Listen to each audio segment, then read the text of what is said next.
ସେତେବେଳେ ଭାବର ଆଦାନ ପ୍ରଦାନ ପାଇଁ ମୋବାଇଲ ନଥିଲା, ଥିଲା ମାତ୍ର ଗୋଟିଏ ବିଶ୍ୱାସ, ଆମ ଭାରତୀୟ ଡାକ ସେବା। ଆଉ ସବୁଠୁ ପ୍ରିୟ ମଣିଷ ଥିଲେ ଆମ ଡାକବାଲା ମାମୁଁ। ସେ କେବଳ ଚିଠି ଆଣୁନଥିଲେ, ସେ ଆଣୁଥିଲେ ସମ୍ପର୍କର ଏକ ନୂଆ ପୃଷ୍ଠା। ଗାଁ ଦାଣ୍ଡରେ ଯେତେବେଳେ ସାଇକେଲ ଘଣ୍ଟିର ଶବ୍ଦ ଶୁଭେ, ହଠାତ୍ ଛାତିଟା ଧକ୍ ଧକ୍ ହୋଇଯାଏ। କାଳେ ମୋ ପାଇଁ କିଛି ଖବର ଆସିଥିବ କି?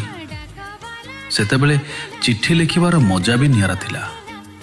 ଆରମ୍ଭ ହେଉଥିଲା ସେଇ ଧାଡ଼ିରୁ, ମୁଁ ଏଠାରେ ଭଲରେ ଅଛି, ଆଶା କରେ ତୁମେ ବି କୁଶଳରେ ଥିବ। କାଗଜ ଉପରେ କଲମ ଚାଲୁଥିଲା ସତ, ହେଲେ ସେଥିରେ ଆଙ୍କି ହୋଇଯାଉଥିଲା ଜଣେ ମଣିଷର ସବୁଯାକ ଅକୁହା ପ୍ରେମ।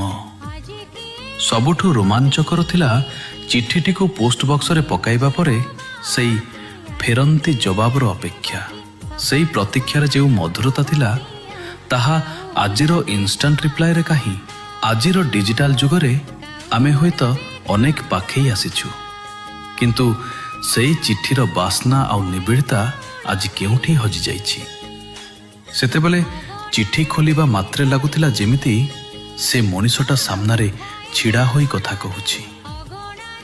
ସେ ଚିଠି ଲେଖା ଦିନଗୁଡ଼ିକ ଭାରି ମନେ ପଡ଼ନ୍ତି।